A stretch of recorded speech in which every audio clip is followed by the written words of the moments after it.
Welcome to another episode of AI Product Leader. Every week, we shine a light on what it really takes to join the world of AI. Real conversations with real AI builders, from founders, product leaders, AI experts, technologists, everything in between, to understand where the world of AI is right now and what that path looks like, whether you're building AI products or a career in AI. Have a question or topic? Email us at support@AI Career Boost to join the conversation. I'm your host, Polly Allen. I'm the founder of AI Career Boost, where I spend my time helping product managers and leaders navigate the world of AI and transition to AI leadership roles. I've spent my career in both the product management and software development worlds, and I'm an ex-Alexa AI principal product manager, where I launched the very first generative AI answers on Alexa. I'm also a top 100 Women of the Future winner, and I'm delighted to be here sharing my knowledge and expertise on AI with you. Today, we have a special episode. It's actually a bonus episode of a fireside chat I held as part of my AI Complete Product Leader Blueprint program. Participants there have access to small group live fireside chat with industry leaders, and I'm super excited to dive into this recording of this fireside chat with Alex Rosalez. So Alex is a technology and product executive, veteran executive. He had over 24 years of experience just at Amazon, where he had launched many successful search and AI projects to millions of users worldwide. His incredible experience includes a role as the head of Alexa AI's web conversational experiences, so the product lead for that. And he's also passionate about diversity and inclusion in tech. He was also the director of product inclusion in Snap. So a fascinating conversation. I hope you learn a lot from it. Let's jump in.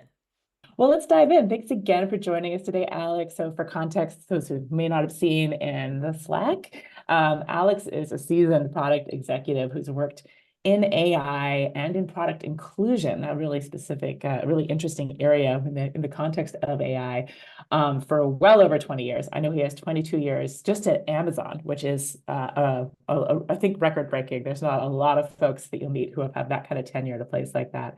So he has a really deep background in areas like search, et cetera, and retail. So we're going to chat a little bit about that today and kind of where search is heading specifically in the face of all these new changes with AI and what PMs need to know about that. But I wanted to kick off, Alex. Like I said, you have a very distinct background from a lot of folks who are quote unquote in AI. And you did take a more technical path despite not having a computer science background. So I'd love for you to just chat about that journey and how you even got there. Yeah, first of all, I want to say thank you for having me here because this is such a wonderful group of folks that you've brought together. It just brings me joy to see people taking time to invest in themselves and develop themselves and connect with each other over this topic and help develop each other. So I just want to start by saying thank you Fantastic. so much. Yeah, thank you. Of course. I think, your first question was actually restate it because I was just lost in that moment of thankfulness. No problem. Really, I just wanted to chat about your background. So, you Yeah. had come from not a traditional AI background at Yes. all, but you did take a technical path. So I'd love to Yeah. hear about how the story of how you got in a technical path in the first place, and then maybe how you got into AI. Yeah. I mean, I think this might be something that will resonate with many people here because I recently had this realization um, about my career and how I got here. Because, like you said, I didn't have a computer science degree. I didn't even go to college. I don't even have any degree. My first job was around 95, 96, 1995, 1996, last millennium. And the internet had just become, a thing. And I was working at a telecom company that didn't know how to leverage that for their business processes and identified an opportunity to automate those business processes using the internet where things were being done through mail and magnetic tape. So it would take a week for call records from long distance calls to get processed and bills generated. And I was able to reduce that down to a day.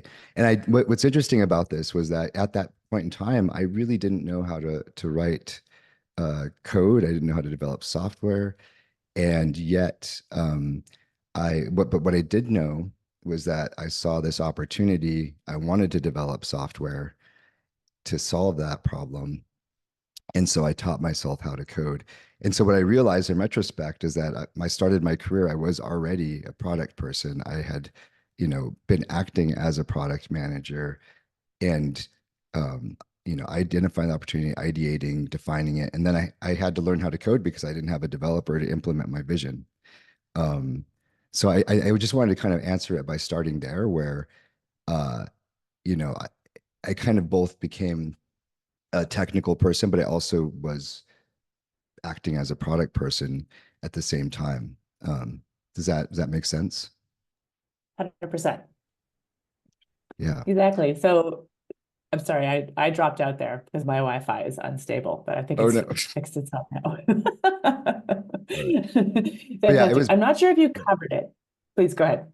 Well, I just gave the story of how I started out as how I started out as a software developer because I defined the product problem statement and needed to implement the solution. So I taught myself how to code to do so. I don't know if you remember, I Amazing. told you about that. Yeah. Mhm. Yeah, for sure. Excellent.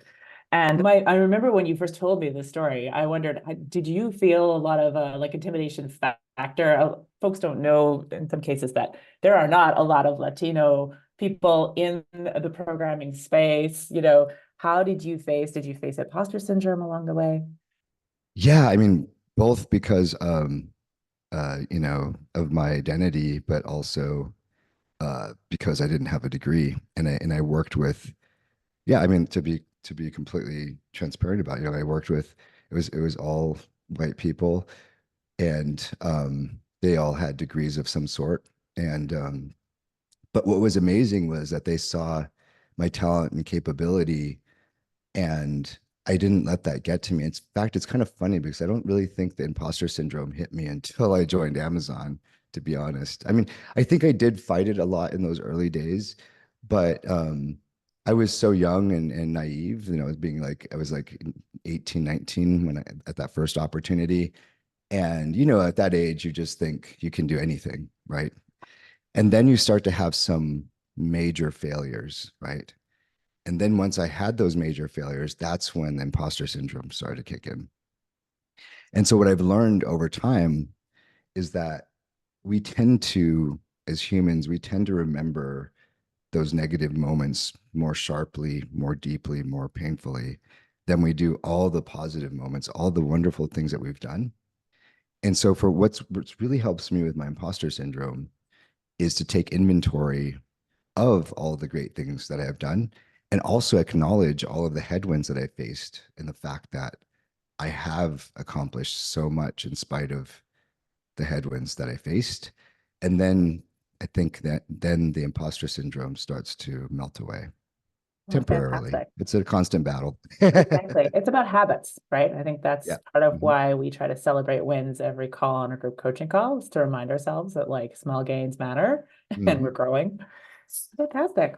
Well, I'd love to delve into, well, first, before we delve into AI, I just love to hear joining Amazon those early days. Like how big was it? Like what was it like then? There's not many folks, who have experienced that at that stage. I just got hit with a wave of nostalgia when you said that. Oh my goodness. So I joined Amazon in August 15th of 1999. And this was just before the stock hit its peak. Just after IPO, it was peaking at about 100 something a share. And Which what is it today for context? cheers, I've lost track. I mean, it's split adjusted. Yeah, split Yeah. adjusted, it's thousands, right? So yeah, so it was a much smaller company, right? So I remember I joined in this building called PacMed. It was this old hospital at the top of a hill overlooking Seattle. It was kind of sinister looking, actually. I don't know if anybody's from the Seattle area, you probably recognize this, but it looks like some villain has his lair at the top of it. And Jeff Bezos and the whole leadership team, we were all in one building. There were a couple of satellite buildings, but mostly everything. That was the headquarters, that one building.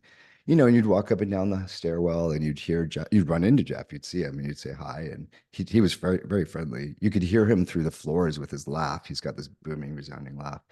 But what was interesting was just how chaotic things were. And And the constant, and this go back to imposter syndrome, right?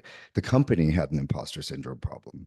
Okay. Because, we'd see all these, local newspapers, national, everything would always be saying, I remember this one local newspaper had a headline, Amazon.bomb, and everybody was saying, how is a company that never plans to take a profit going to succeed? Because that was our strategy, was to always reinvest our profits back into the business. And we hadn't turned a profit. So that's why people were like, well, you're never going to turn a profit. How are you going to be successful? And so, yeah, there was this sort of sense of like, will we make it? And then there's a lot of chaos because things were growing really fast. Jeff had this mantra, get big fast. And I remember one time, at this time, I joined as a software engineer, and just being in a meeting where, we're planning some cross-functional activities, and it was like maybe like 50 people in a room all trying to coordinate to get one project done, because we also didn't know how to scale either at that time, Mm. you know.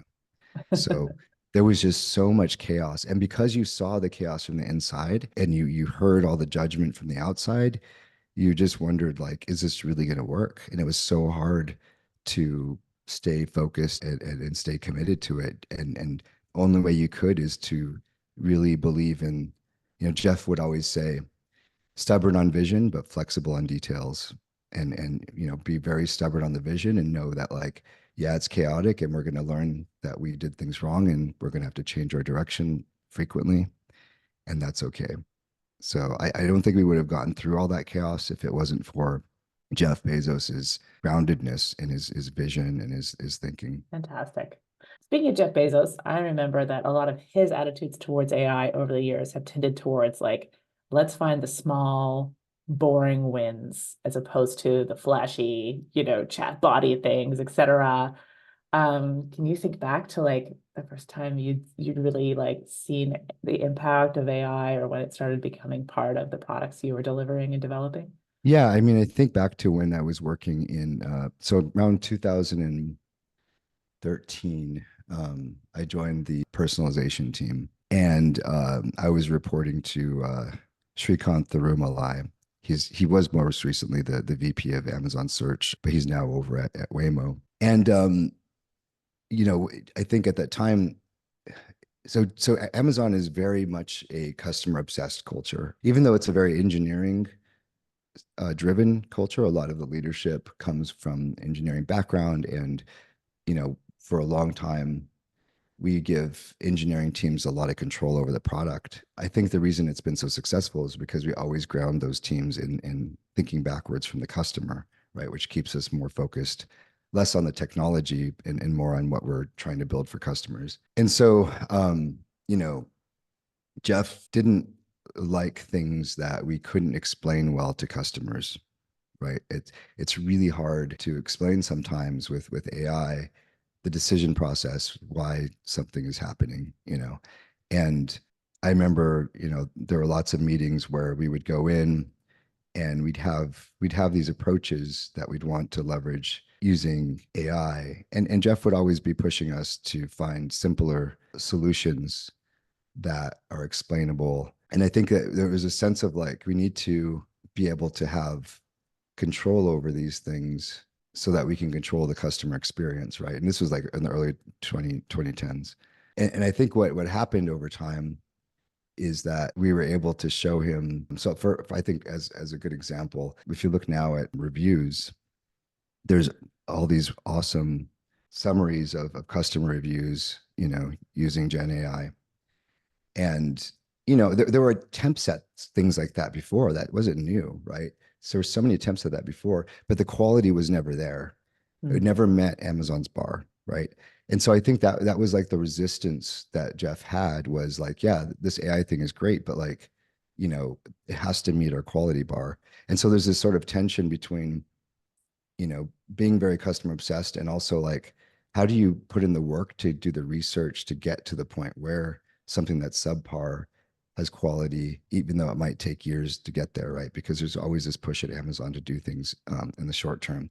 So yeah, so what I found when I was doing personalization is we had to find ways to slowly bring AI in. So like maybe you had something that was heuristic based, that was explainable, but then maybe its inputs were generated by AI, so you didn't have the whole system completely powered by AI, if that makes sense.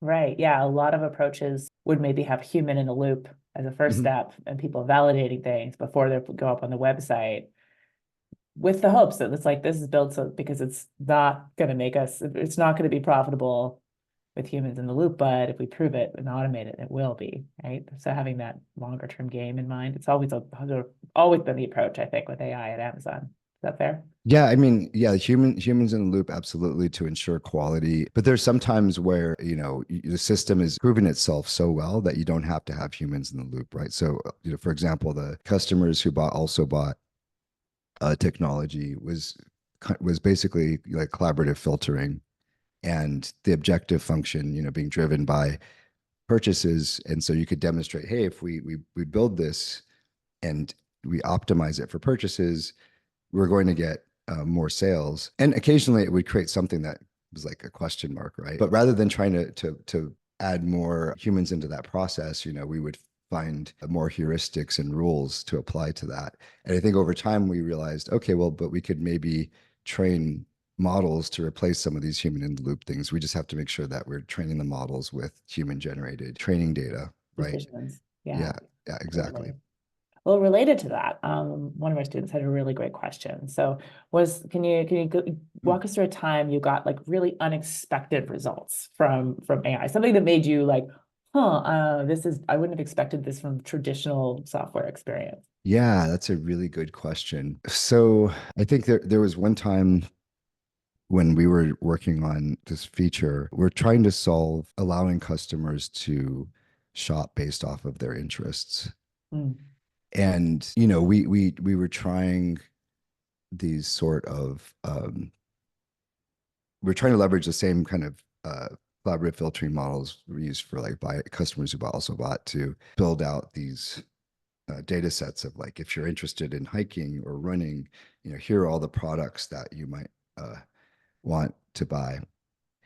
And what what we found was that like we kind of hit a limit because that was based off of a purchase graph. Basically, it was based off of a graph of behavior that customers had provided us by exploring the website, and that creates that there's a problem there because if they can't find it on the website, how is it going to be in your data set, right? mm, right. So you can't explore. Your catalog is massive, right? And so some of those hidden gems aren't being discovered. And so I hired a ML engineer, and he came on, and man, this was so long ago, I can't even remember what techniques he was using, but he was leveraging building models that would allow us to explore the catalog, not just using behavioral signals, but also using semantic understanding of the catalog of the products. Ah, And we were discovering some really awesome product associations that we hadn't considered before. Because if you can't bring anything net new, then you're not going to do any better than your search results, right? If you're using the same signals, which is like, hey, people who looking for hiking find these hiking shoes, well, search will find that too because it's also using those signals, right?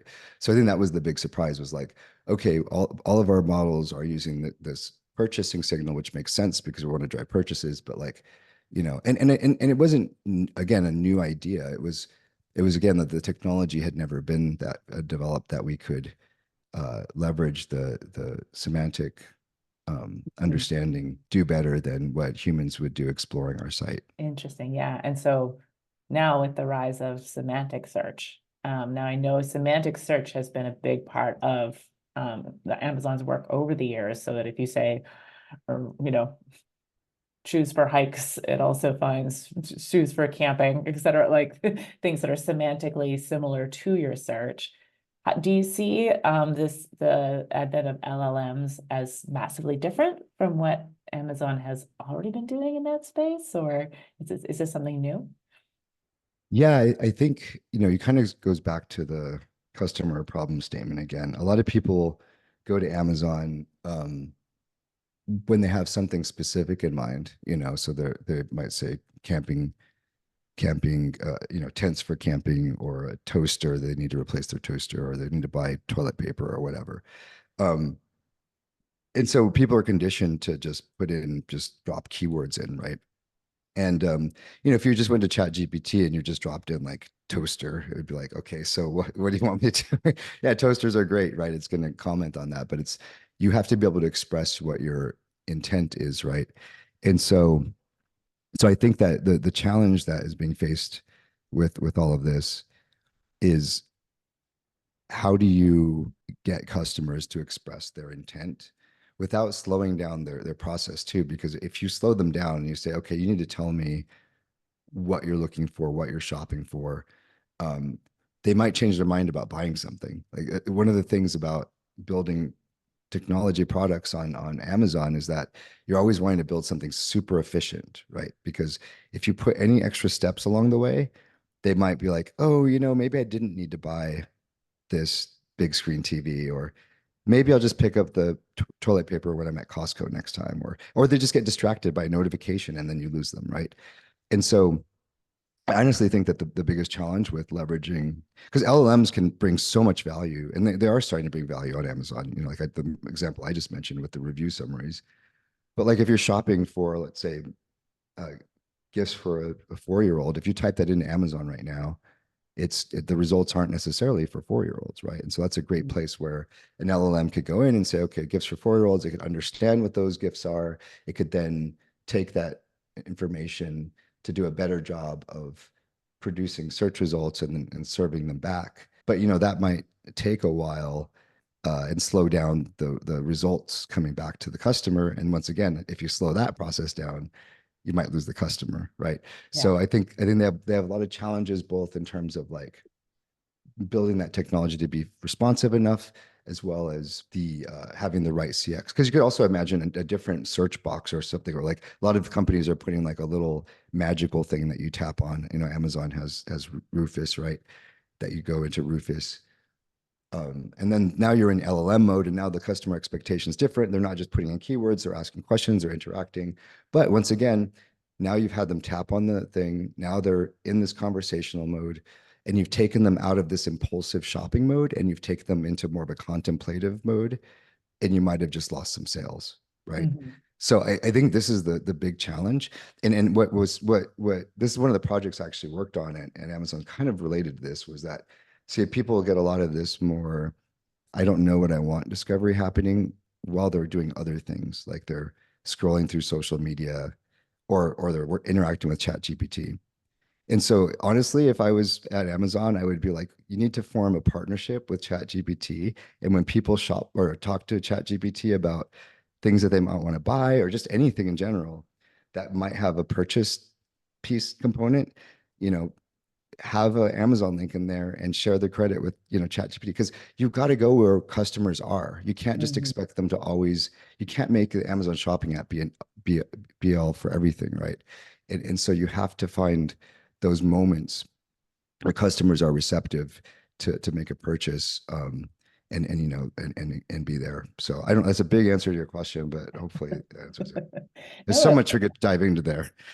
oh, exactly. Yeah, it's interesting because a lot of, so someone had just asked about semantic search and like the definition of that, right? Which is really just that ability to for people to use words like footwear instead of shoes, and you understand, or even that like camping is more similar to foot to hiking gear or hiking queries than it is to book requests, right? That kind of thing. So kind of having an idea of like the general concepts and meaning of the words, as opposed to just based, lexical like word matching, right?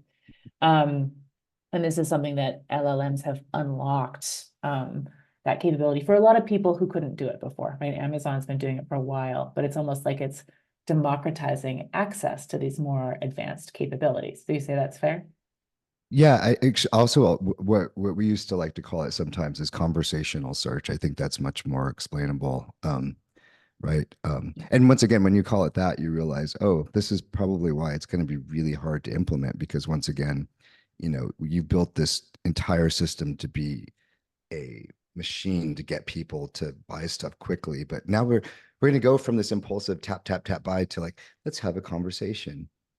And conversations just like this one tend to go down rabbit holes and you get distracted, right? Yeah. So once again, that's why I think like the best strategy, honestly, is to go into the places where people are already having conversations, like the Mm. chat GPTs and the co-pilots and all of that, and then have partnerships and integrate, you know, if Jeff is listening to this, or I guess it's Wilkie, it's like, but no, I mean, like, I'm sure they're already thinking about that, honestly. Yeah.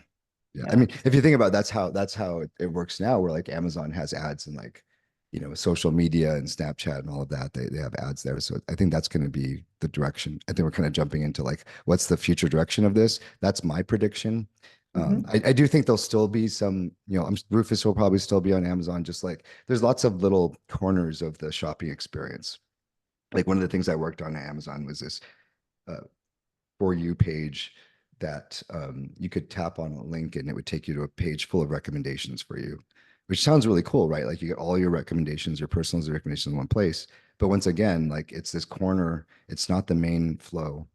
And I think one of the things that I've learned as a product leader over time is that you got to be careful about creating these sorts of pockets of your experience and just focus on like what is that main flow and make it as efficient as possible. Amazon has created a lot of these pockets and it doesn't remove them because you get, first off, you get lots of interesting signals from them. People are going in there and interacting and you get some behavioral signal.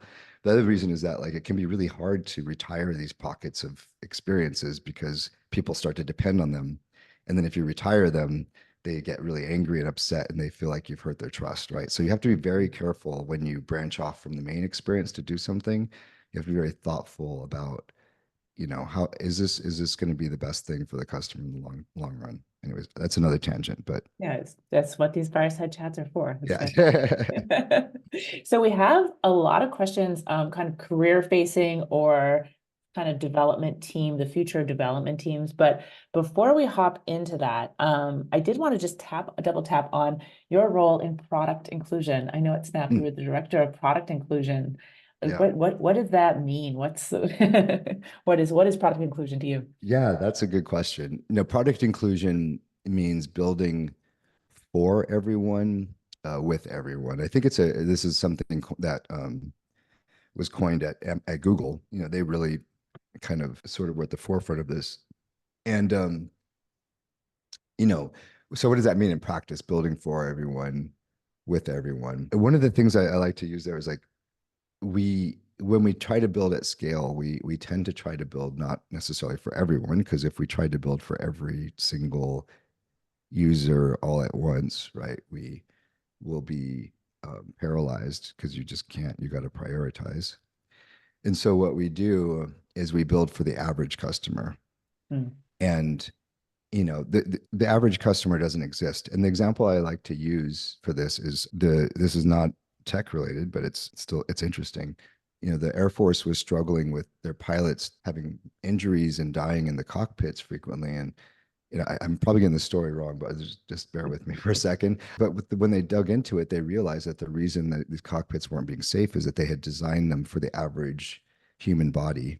And mm, when they looked at their spread of pilots, like none of them actually met that physical profile. And so what they realized was that they needed to build for the wide range of pilots that they had, build a mm. cockpit that could flex and change and adapt to that.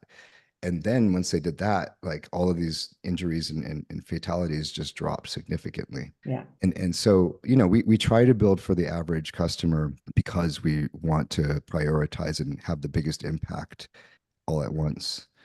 But then what we realize is it doesn't exist, right? And then we do end up finding ourselves finding a cohort and building for that. Like if you look at Snapchat, like Snapchat ended up optimizing for 13 to 24-year-olds, right? And that wanted ephemeral messaging, right? So we always start out saying, oh yeah, we want to build for the average, but then we do end up picking a cohort, right?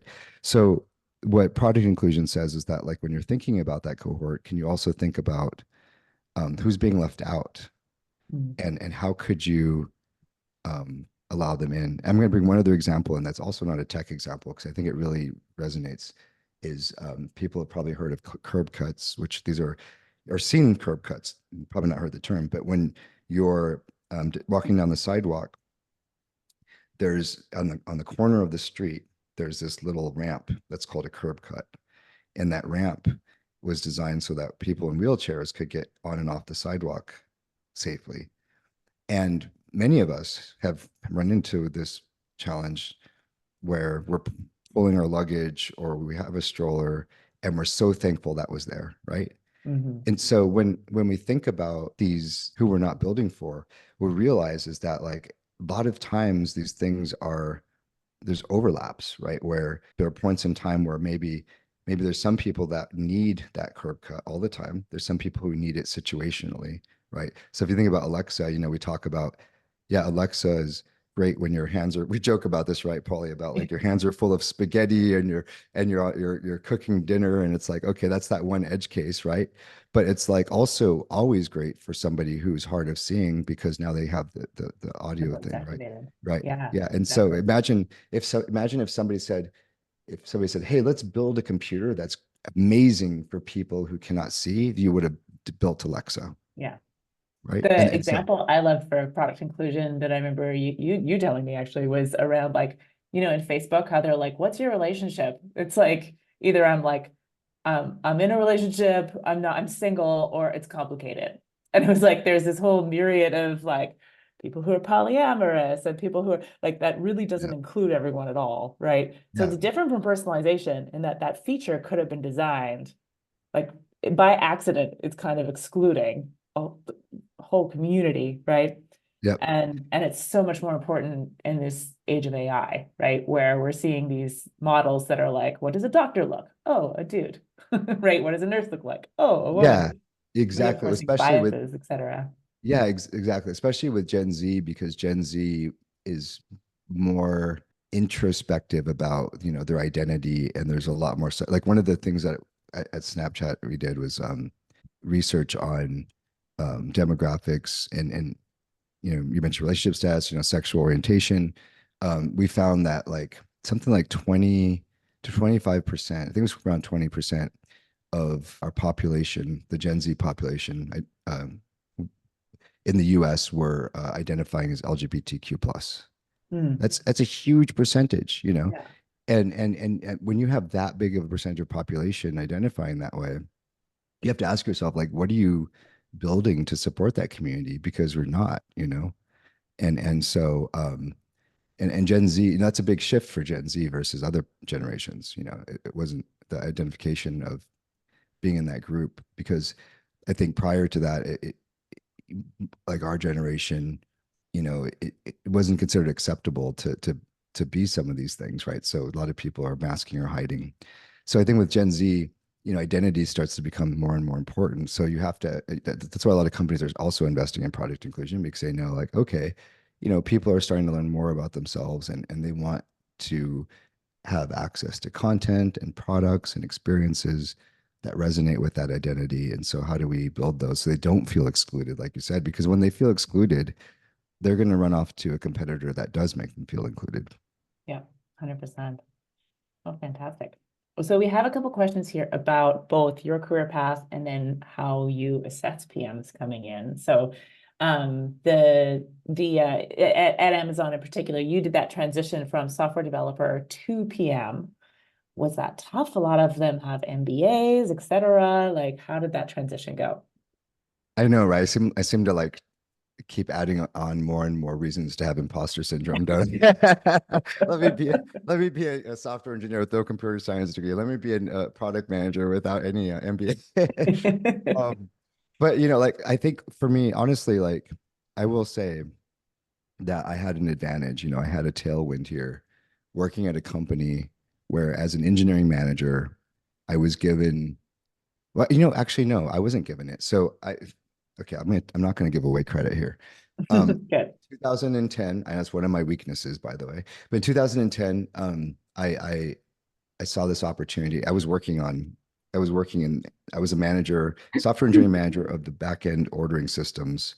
When you check out and you choose your ship option, I was working on the software that gives you those options to choose from. So it doesn't sound very exciting, but on the back end, there's so much business logic that goes into that.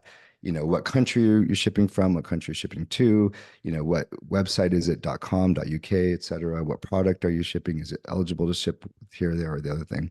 And but anyways, but the thing was, I didn't think that was very exciting from a CX standpoint. Obviously, it's not. And I wanted to work on something more exciting in that regard. So I found this team called the Zeitgeist team at Amazon, and they own Amazon's bestsellers. And the goal given to me was to make Amazon's bestsellers be just as known. This was 2010, just as known as the New York Times bestsellers. So you couldn't Right. imagine that being a goal now, right? Because New York Times bestsellers is like, yeah, that's so 20th century. But yeah, and so when I took on that team, I had a product manager, but they didn't work for me. They worked for my boss. They worked alongside me. And but I was working really closely with them, and I was starting to learn more and more about how to think about the product, how to think about the business, how to think about driving bottom line impact through product definition, product vision. And when they left, probably about a year later, things didn't work out with them. I told my boss, I said, "Hey, could I backfill the role? Could I take that role from you and fill it myself and have the new PM report to me?" And he's because I just loved working with them and I loved the kind of work that they did, and I wanted to have that under my charter. And he said, absolutely. Because he was like, yeah, please take it off my, it's like I'd taken work off of his plate, right? Now he doesn't have to. And instead of having two leaders to deal with, he's got one to deal with. He's a single, which was really common at Amazon is to have single threaded leaders like that, right? Where they own, both Mm. product and engineering and somewhat own design and all of that. And so he gave me that, and I began recruiting, and I hired this woman who had 20 years of experience. She had an MBA, she had 20 years of experience and doing product. And it was so funny because after she was hired, I found out that she didn't realize she was joining an engineering team. She thought she was joining a product team. And she was a little bit like, huh. But then I think she realized like this is really cool because she could move really fast, right? Because she didn't have to like go through multiple leaders to get things done. She just had to work through the team and me. And we moved really fast. And then shortly after that, we innovated on the first badge on Amazon website, the bestseller badge, which now has evolved into Amazon's Choice and all of that. And it was actually the first badge of its sorts, like all over the web too. I started seeing it pop up on Yeah, Walmart. And it's definitely like if anyone's written a book, they're looking for that badge as quickly as they're if they're getting yeah, that badge, they're telling everyone. yeah, it's like a cottage industry was born around all of that, and it was just so cool. And so yeah, after that, I was like, because that's when I realized the value of, oh, you have to go to where customers are. You heard this earlier. You'll hear me say over and over. Now you can see why it's so important to me, because we were trying to get people to go to the bestseller pages, and instead we said, well, what if we go to them? What do they need, right, in their shopping experience to help them make a decision? Is this a bestseller or not?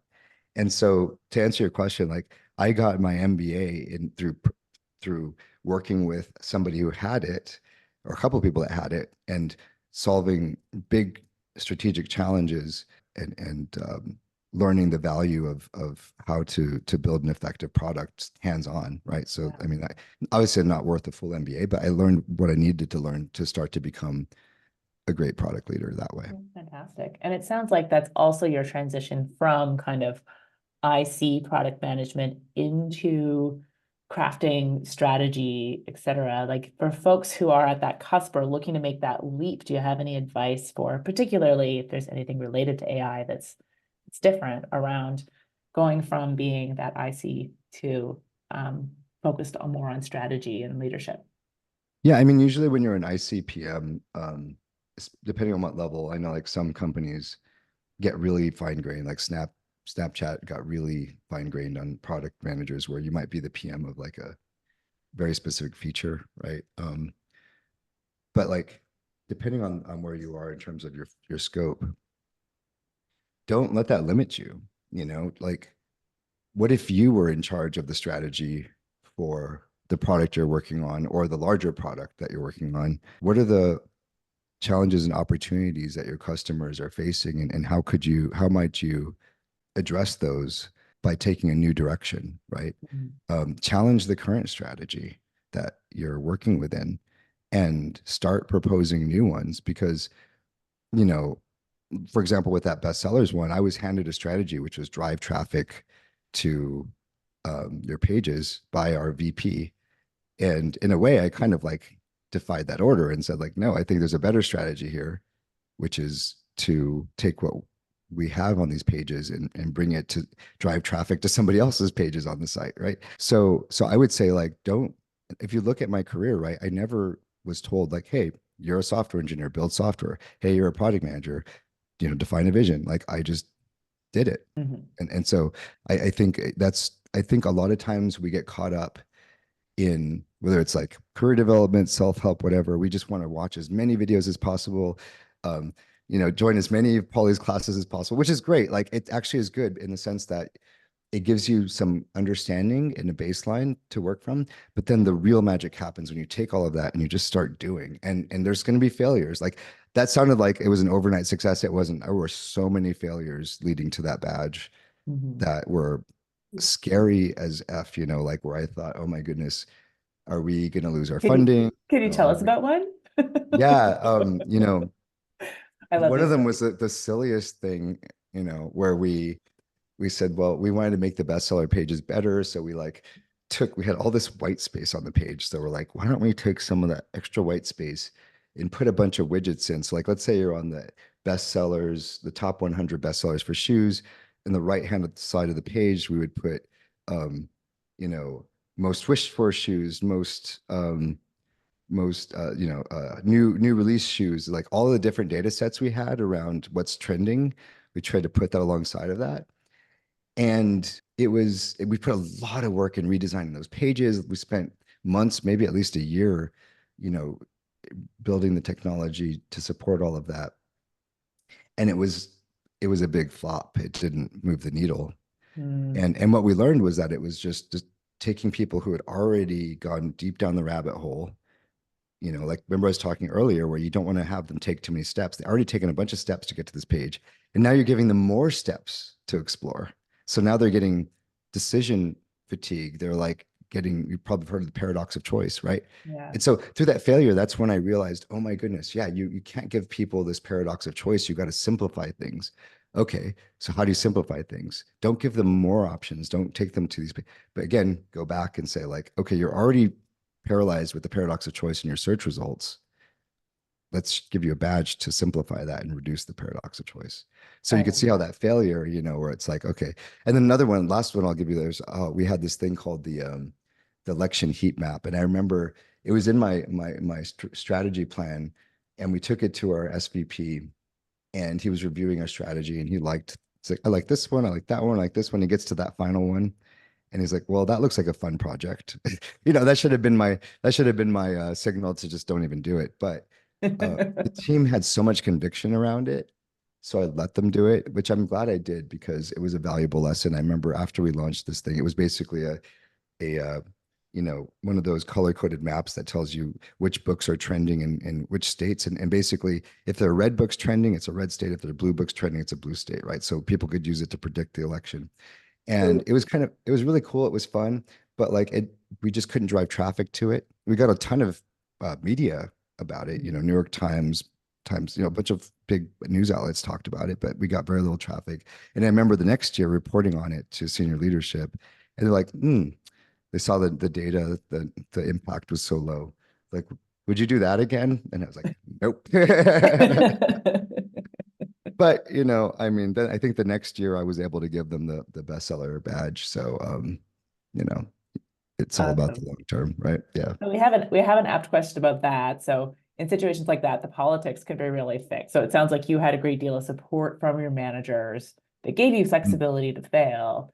I'd Yeah. love for you to talk about that because I know it's part of the Amazon culture too, right? Yeah, I mean, I think that's where transparency is super important. I never surprised my boss. I always kept him. And also, I think the other key too, actually, no, I think the real most important part was not necessarily about, on the execution side, obviously, like, hey, we're doing this thing. Okay, the results aren't looking that great, no surprises. But I think even way ahead of that at the beginning, making sure that he's bought in on the strategy and the approach. so that I know he has my back, that like, okay, you're agreeing that this is the best possible strategy we can apply here. And in that way, if things go south, we both own the failure. And I think Mm, also on the other end of it, when is treating it as learnings, right? You probably heard me describing a lot of these things as not necessarily failure, but learning. Like, here's what we learned, and here's what we applied it for going forward. And so our strategy documents would always say, here's what we learned from the work that we did. mm, And and I think that was super important because I had a leadership team, not just my boss, but his boss and up above, that understood that we need to fail in order to learn.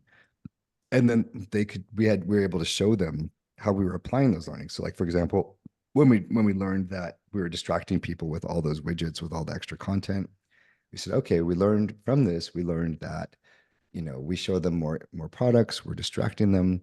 And so based on that learning, we're going to go and instead of showing more products, we're going to badge products, right? So I mm, think just kind of showing that thinking along the way, mm. through documents and conversations. But documents are super important because you can be sure that you've communicated hopefully in a way that they understand. And if not, Amazon's doc read culture is that if they read something they don't understand it, they're going to ask you, right? So I'm not sure if that answers the question, but I think I think it does. I mean, particular to Amazon, the document thing, you know, is a big part of the culture there. But anywhere, getting that buy-in from the people above you on the approach, that you're not going to get sideswept by some other approach, or there's nothing better. They'll tell you if they change their mind, you know, getting those agreements up front. And yeah, as but I a think that note, oh, go ahead. but I think the really important thing is about the learning, Yeah, is being able to show them the value of your failures. yeah. Because if they feel like you're not taking learnings from your failures, if they feel like you're not being self-critical and talking about what you're learning and then applying it, you're going to hurt their trust, Hmm. and they're not going to give you latitude to continue to experiment, and they're going to want it to start taking more and more control. Yeah. I learned that with Jeff Bezos too, where I had this product that he was keenly interested in because he was part of launching it. He was part of every week he was involved in getting this thing launched, and then I inherited it, and he wanted to review it every 3 or 4 months. And I was able to quickly show him that we were doing lots of experiments and learning a lot from it, and then applying those learnings, and we're following a very cohesive strategy, which I think is another part too, is like having a very clear cohesive strategy that your boss is aligned with so that they don't have to micromanage the execution details, as long as you're following the strategy that you're aligned with. And that happened with him. And once that happened, he backed off, and I only had to go to him like once a year, and Mm, yeah. So I think it really does come down to that, being very transparent about your learnings, having a very clear strategy that you're aligned on. And if you sense any misalignment, don't let it linger. Like, address it. Like, hey, I get the sense you're not comfortable with this part of the strategy. Can we talk about it? Confront it. Because oftentimes I've made the mistake of sensing that this disconnect and then just brushing it off and being like, I don't care. I'm just gonna, because I just assumed that if they didn't like it, they would stop me. But sometimes bosses won't stop you if there's a disconnect. Sometimes they're like, maybe have some doubts, but maybe they know better. But no, they don't always speak up. So if you yeah. sense that doubt and disconnect, dig into it. Be like, it's like when you have a partner and you're like, you can read, you're like, What was is that? everything okay? And they're like, no, it's fine. It's fine. No, I get the sense something's a little off. Um, yeah, because I had to do that too with my boss many times where I'd be like, I'd talk to him about some strategy, and then he'd be like, okay. And then I'd be like, are you really bought into this? And he'd be like, well, nah, there's just this one thing. And I don't think Yeah, he would have told me that there was just one thing if I wasn't so sensitive to reading that disconnect. And I think that's where my empathy has really helped me a lot in my career. awesome. Excellent. Well, I do want to hand over to people who might have some more questions too. There's a couple I didn't get to in the chat. I'm going to leave with one last question though. And that really is, so some folks here are looking to get hired as AI PMs. So it's kind of a two-parter from both sides. So what kind of things do you look for when you're hiring PMs for your teams, product leaders, et cetera? But also, like, if they don't necessarily come from a technical background, and they do want to get a little deeper in AI. They've done the like AI for business leaders kind of one-on-one courses. Do you have any advice on those next steps to take if you come from a non-traditional background or non-programming background? Yeah, I think they kind of both are related. The first one being like, what do you look for? And the second one, like, how do you start your career without a technical background in AI, without a background in AI or a technical background? I think for the first one, what I look for is differentiation, just like you do in a product, right? You want to have a product that's differentiated. What differentiates this product manager? Like, how are they going to come into my team and add value in a way that no other product manager can? Mhm. And maybe that differentiation is that you don't have a technical background, so you're not going to be obsessed with the technology and working forward from the technology, that you're going to think about things completely untethered from what's possible. And maybe I might need that on my team. Maybe everyone on my team is super technical and we're missing that extra perspective of like, what if we weren't bound by technological constraints? Because that perspective is the one that can really drive technological innovation, because now you're creating a vision that isn't achievable given today's technology, but you might be pushing the engineering and science teams to achieve it, right? So I think Mhm. you kind of need both of those. Sometimes the differentiator, like, my case, some of my differentiators are the fact that I obviously, because I do have an engineering background, so in that case you don't, but like another one is I don't have a college degree. I tend to be very empathetic, right? I think empathy is super important for product leaders, not just because you need to have empathy for your customer, but you also need to have empathy for the people you work with and that Mhm. you work for, right? And by the way, when I say work for, that means the people who report to you and the people you report to. You work for both of them. So I look for servant leaders, right? I don't want a product person who thinks that they're there to have their vision implemented by everyone around them, but Mhm. instead they see their job is to help spearhead a vision and bring people along with them. Mhm. And it's not a taskmaster type of operation, but more of a collaboration type of operation. As far as like going from, oh yeah, one last thing I will say is like I also recognize, I've noticed there are like two types of PMs. I've noticed there's the sort of more left brain, very analytical. They like to like take a metric and drive it from from left to the right and up.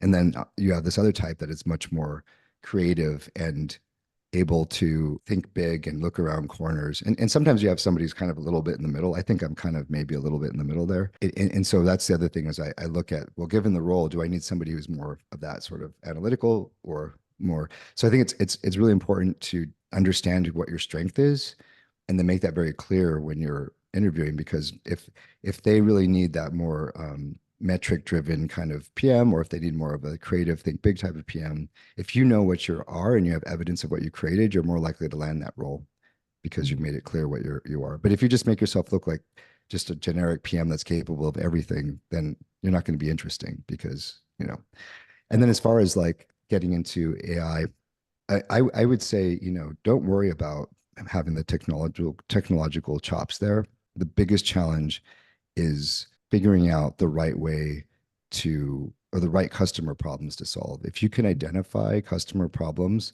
that would be better served by AI, and show how AI can solve those problems, like maybe you've experimented a little bit with some custom GPTs or built some prototypes, or in your current job, you've shown how you can leverage AI to solve some customer problems as well. That's even better. But I do believe that the best value an AI PM can bring is to know when is the best time to apply AI and the best time not to. We've seen so many examples of people trying to use LLMs where they just don't make any sense, right? So true.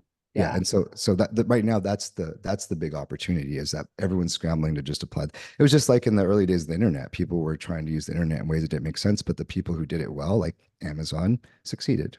Yeah. And I So remember it that's was Jeff Bezos who was just saying like that discontent, you look for people who are discontent. Now, if you mhm, look for it, it's very easy to find. Like you should not yes, have a problem finding people with problems, yep, right? But we have a tendency to start with like, I see what it could do. I think it could do this cool thing. I want to work on this thing. It's academically interesting.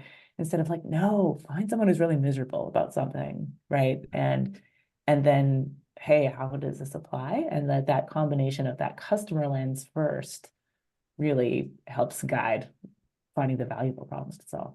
Yeah, I mean, really quick, I know we're at time, but really quickly, my mom was using this product called Remento.co, and she has to answer these questions I give her every year. Or every week, and she does a video, and she was struggling to get her talk down to like a certain amount of time. And so I showed her how to use ChatGPT to create a structure for her answer to then optimize her time there. And then I Mhm. spoke to the head designer at Remento, because they reached out to me because I gave them this idea, and their PM had just left. So I was like, I was like, they're free acting PM for half an hour. It's hilarious. But I was like, and they love this idea. Now they want to work on integrating, ChatGPT or some LLM into the product so that it can structure these outlines. So as a good example, my mom was discontent with what she was doing, and I saw a solution on how to use LLMs to solve that. Yeah, But I totally. didn't start with the LLM and think, oh, how can I apply this LLM to places in my life? I started with, Exactly. oh, my mom had a problem. How can I help her solve that? How Alex accidentally got a junior PM job without. Right. Unpaid volunteer junior PM. Oh, fantastic. Well, so I do have to leave. I know, Alex, you said you could stay on for a couple more minutes. Thank you so much for today. And I'm going to give the class a chance to answer some questions. So if you have some questions, something from the chat that didn't get answered, please feel free to stick up your hand. And I'm going to leave Ben in charge so he can, sorry, Ben. Also, Alex, please do let us know if we're imposing too much and you do have to go. Just please let us know. But I know folks are super excited to get your thoughts on a few more things too. So I really appreciate it so much that you came today and shared your knowledge and experience with us. Thanks again. Really appreciate it. And I'm gonna run, but I'm gonna hand Thanks, it Polly. over. Thanks so much. We'll talk to you soon. I can go for about 5 more minutes. Okay, great. Cece, do you want to jump in? Yeah, I do have a question actually, and I didn't want to interrupt back then when you were talking about product inclusion. I'm not so much interested about product inclusion, but I'm more interested in localization because I know in Amazon you guys are worldwide, right? And every country has a different, like the shoppers have different shopper journeys, purchasing experience. So I like to understand, like in that regard, do you do your algorithm a little bit differently? And even now, like you're at Snap, I'm sure you guys are targeting a certain demographic. Does that, um, again, I like to understand kind of the thought process you guys go through in determining the demographic. And then let's say if you're targeting like 15 to 19-year-olds versus Snap, like maybe like 25 to 29-year-olds, how would you design that into your app or, at Amazon, how would you design that into your algorithm? Yeah, that's a good question. I think the first one, like about internationalization, a lot of what happens on Amazon is based on behavioral signals. So, we kind of start to learn about the demographic of that, or, the whole country, for example, based on them just using the site. And then, we just generally start with a baseline of here's the behavior on the .com site as a starting point, as a bootstrap, and then adjust, the models start to adjust over time as people engage with the site, right? So but things have changed since I was working on that, so it may be way different now. I think that, like, one way that could have been done differently, or maybe is already being done differently, is to say, well, we have people from, let's say we just want to launch in Mexico, which they launched a few years ago. I think we actually ended up doing this, where we bootstrapped our models with this behavioral signals of what people were from Mexico were shopping on the .com site. So you already have some signal, and so you don't have to start from scratch, right? As far as like Snapchat, and full disclosure, I left recently. I'm in between roles, but when I was there, one of the big things that I was working on was, because it was just starting the journey, right? So we hadn't gotten so far along as to say, for this demographic, we're going to do this, and for this demographic, we're going to do that. We were still figuring out what demographic should we even focus on, right? And in terms of like building an inclusive product. And in general, the way Snap works is that they really are targeting that Gen Z or 13, 24-year-old demographic, and they aren't really, they're trying to look at the other older demographics, but they're not doing it in an algorithmic way yet. They're just doing it at a very top down, like, okay, maybe we should consider these broad new products or features. And they've really been struggling there. And now that we're talking about this, maybe the reason is because they haven't been approaching it in an algorithmic fashion, right?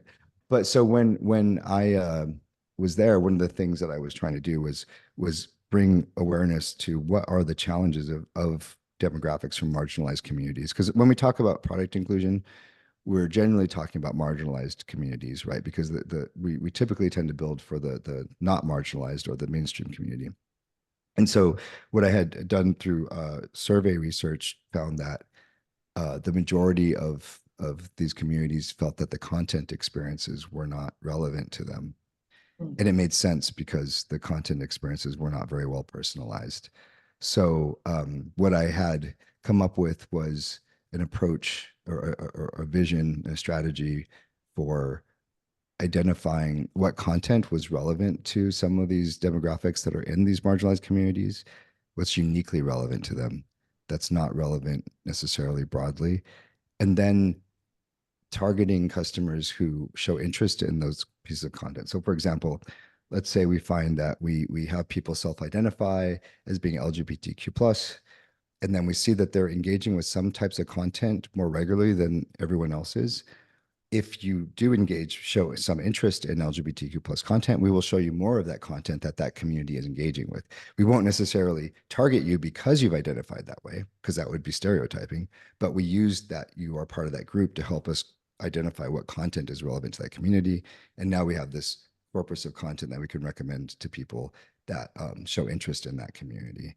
So that was just one way that we were at least I was proposing, and it was accepted. I don't know if it's getting built or not, but at least it was part of the plan, was to just start building around how do you take that demographic and start creating an experience for them algorithmically rather than trying to like redesign your whole site. Does that make sense? Yeah, yeah.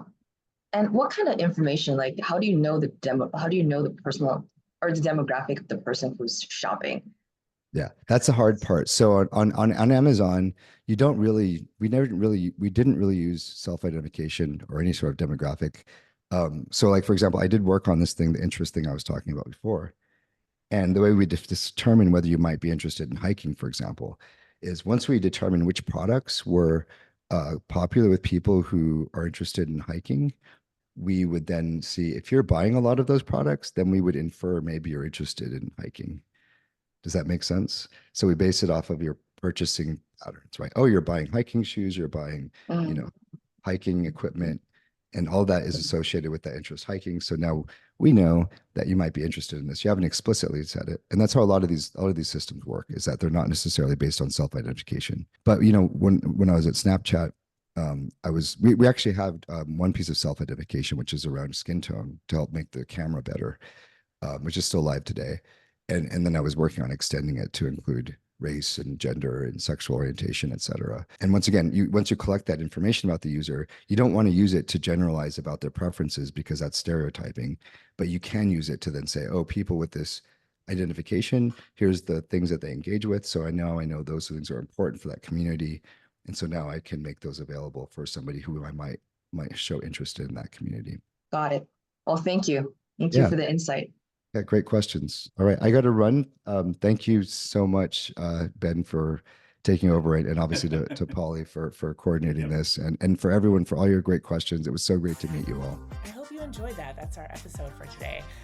We also have coming up a Path to AI Product Leader masterclass coming up on August 6th. We'll put the link in the bio. As always, like and subscribe our podcast to hear more and be constantly updated with the latest in industry trends, on what's happening in the world of AI, direct from the mouths of real builders in AI. Thanks so much, and we'll see you all next week. Bye.